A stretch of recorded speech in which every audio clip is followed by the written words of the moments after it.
여기 계신 분들 스트레스 다들 많이 받으시죠? 엄청. 그럼요. 근데 애들이 스트레스 안 받는 사람이 맞죠.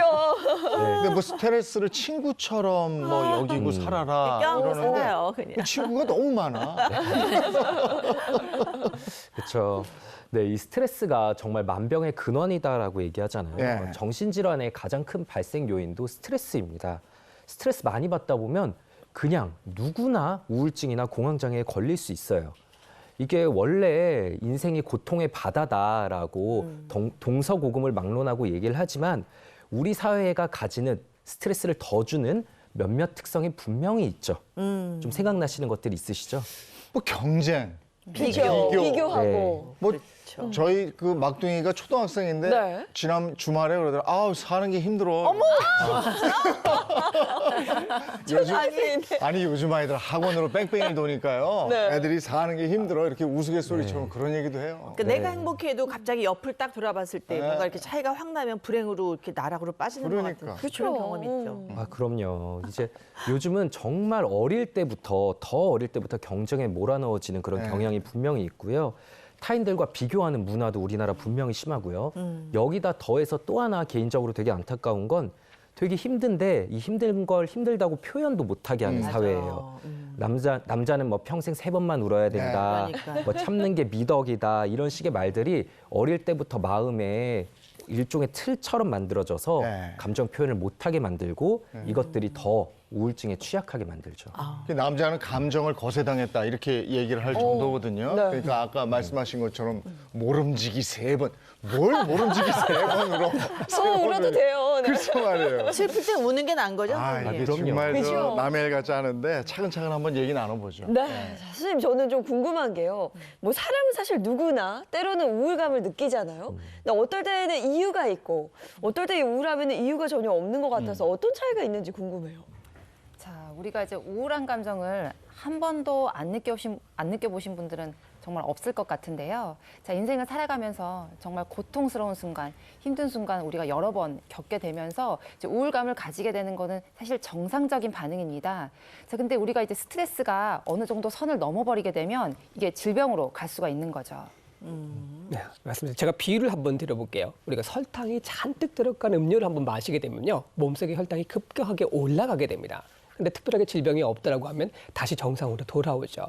만약 당뇨병이 있다라고 하면요, 음료수를 단 것을 마시지 않았는데도 또 식사 조절을 잘 하고 있는데도 불구하고 혈당이 높아집니다. 질병이기 때문입니다. 우울증 역시 똑같아요. 우울감이라든지 심한 스트레스를 받지 않았는데도 어떤 질병이 생겨서 우울증이 발생이 됐다라고 하면 심한 우울감과 그와 똑같이 반복되는 동반되는 증상이 나타날 수 있다라고 하는 것이죠. 우울증 증상에는 주로 어떤 게 있습니까? 네, 우리가 우울증이라고 하니까 우울한 기분만 생각하시는데요. 우울한 기분은 뇌의 기능이 저하될 때 나타나는 여러 증상 중 하나일 뿐이에요. 우울감 외에 다른 모습으로 나타나는 경우도 굉장히 많고요. 대표적인 것은 흥미의 저하입니다. 예전에 내가 재밌어하던 취미생활이나 뭐 친구 만나고 이런 것들이 더 이상 즐겁지가 않은 것, 모든 일에 흥미가 현저하게 저하하고요. 그리고 뭘 해도 재미도 없고 감동도 느껴지지 않는 것. 이것도 나 요즘 우울증의 좀 대표적 그런데? 증상입니다. 네? 옛날처럼 그렇게 막 재밌지가 않더라고 세상이. 갱년기 시대라라. 아니 근데 저는 갱년기하고 우울증하고 밀접한 관련이 있는 것 같은 게 갱년기가 극심하게 심해지면서부터 그 우울증인지 우울감인지 모르겠지만 진짜 발끝까지 뭔가 먹구름이 쫙 낀 것 같은 게 똑같이 하던 재밌었던 뭐 일도 의미가 없어지는 거예요. 내가 돈 벌어서 뭐 하나, 일해서 뭐 하나, 지금 감 뭐 하나, 뭐 옷을 산 뭐 하나 이런 게 전혀 흥미가 없고 앞날에 대한 기대, 희망 이런 것도 없어지고 그게 바로 우울증이신 거죠. 네, 병원 같이 가셔야 될 것 같아요. 오늘 많이 좋아졌어요. 지금 말씀하신 이런 모습이 2주 연속 쭉 지속되면서 일상생활에 영향을 미친다면 분명히 네. 우울증이고 갱년기는 우울증에 취약한 대표적인 시기죠. 또한 또 이제 유심히 살펴보셔야 될 게 단순히 이런 주관적 느낌보다 더 확실한 객관적인 변화를 보여주는 뇌의 증상들이 있는데요. 체중과 수면의 변화입니다. 네, 보통 식욕과 체중이 좀 감소하고 그리고 수면 시간도 줄어드는 쪽으로 가는 게 이제 우울증의 대표적인 모습인데요. 반대로 비정형 우울증이라는 게 있어요. 이 계절성 우울증의 경우도 비정형 우울증이 흔하고요. 이런 경우에는 수면과 식욕 이런 게 다 늘어납니다. 아. 그래서 하루 종일 누워 있는데 뭔가를 계속 먹게 되고 겨울에 그래서 체중도 많이 늘어나고 이렇게 되는 경우들이 있는데 이 비정형 우울증의 경우에는 또한 나중에 조울증으로 진행하는 경우가 있기 때문에 더욱더 유심히 진료를 해야 합니다. 증상이 다양하게 나타나는데 그 외에 어떤 증상이 있을까요? 네. 이제 내가 뭘 해도 좀 가치가 없는 사람인 것 같다. 나는 잘하는 게 없고 내가 참 못난 사람인 것 같다. 이런 이제 증상들 때문에 자책감을 들고 또 뭐 죄책감도 들고 또 이렇게 자존감이 저하되는 증상이 보이게 되는데요. 심지어는 이 주의 집중력이 떨어지고요. 이 기억력이 떨어졌다고 하시는 분들도 계십니다. 그래서 극단적인 경우에는 죽고 싶다. 살아갈 가치가 없다. 사는 게 무가치하다. 이런 말들까지 하시게 됩니다. 네. 이런 느낌이 받아주신다고 하면 사실 우울증을 생각해 보실 수 있는데 그런데 간혹 어떤 분들은요. 우울감이 없이 나타나는 우울증도 앓고 계신 분들이 있습니다. 우울증이 없는데 무슨 그게 우울감이 없는데 무슨 우울증이에요? 그러니까요. 우울증이 우울증이 아니지 않나요? 증상이 없어요? 네, 우울증이란 거 어떻게 알아요? 예, 그래서 좀 더 예의주시하게 내 몸을 잘 살펴보실 필요가 있는데요. 화면에서 한번 제가 준비를 해봤습니다. 우울감이 없는 우울증 증상.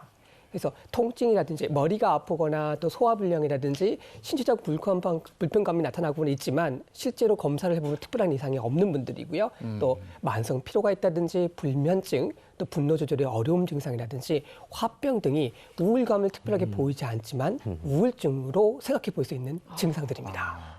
그러면 뭐 특별히 우울하지 않는데 불면증이 계속된다. 이것도 우울증을 의심해 볼 수 있는 거겠네요. 네, 어떤 분들은 그래서 수면제를 아무리 써도 잠을 못 주무시는데 항우울제를 써야지만 이제 주무시게 될 때도 꽤 있어요. 그래서 아까 말씀하신 이런 자료로 올려주신 내가 계속 잠을 못 자는데 혹은 분노 조절이 너무 안 되는데 예전에 비해서 쉽게 짜증이 난다. 이럴 때는 자책하는 게 아니라 혹시나도 라고 우울증을 의심해 볼 필요가 있고요. 아마도 이런 환자분들은 저보다는 가정의학과 선생님께서 정말 많이 보실 것 같습니다. 네, 제가 진료한 환자들 중에서도요, 이 몸이 아파요 이런 증상을 말씀하시고 또 뭐 내시경을 했는데도 이상이 없는데 소화가 잘 안 돼요.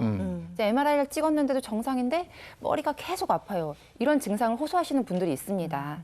자, 이런 경우에는 이제 특별한 원인이 없이 이렇게 발생을 하는 거기 때문에 내재된 우울증이 있는 것이 아닌가 이제 조심스럽게 생각을 해서 제가 정신건강의학과에 진료를 보시라고 권유를 드리기도 합니다.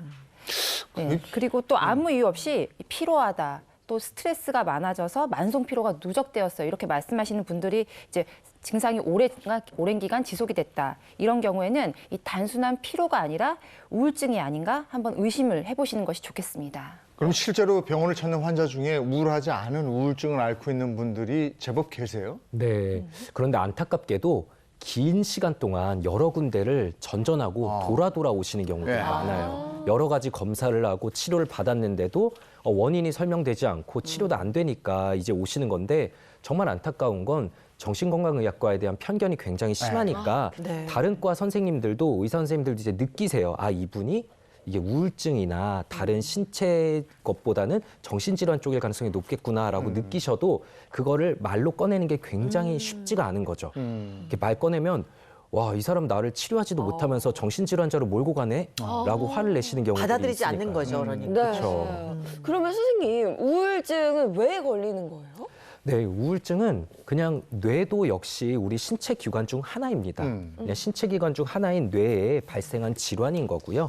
뇌 속에 세로토닌, 노르에피네프린, 도파민이라는 몇 가지 대표적인 호르몬들이 있는데 이런 신경 전달 물질이 부족해지거나 균형이 깨지면 나의 의지와 별개로 그냥 증상이 생기는 거죠. 그러니까 당뇨병 같은 경우도 내가 아무리 혈당을 내리고 싶어도 인슐린이 안 나오면은 어쩔 수가 없는 거잖아요. 그리고 갑상선 호르몬에 문제가 생겨서 그냥 내가 무기력해지면 역시 의지를 내려고 해도 안 되죠. 갑상선 호르몬을 먹어야 이제 좋아지는 거고요. 이거랑 똑같은 거고요. 저 역시 자료 화면을 하나 준비했는데 실제로 우리가 뇌 영상을 특수한 기법으로 찍어보면은 뇌에 어떤 변화가 나왔는지 보여요.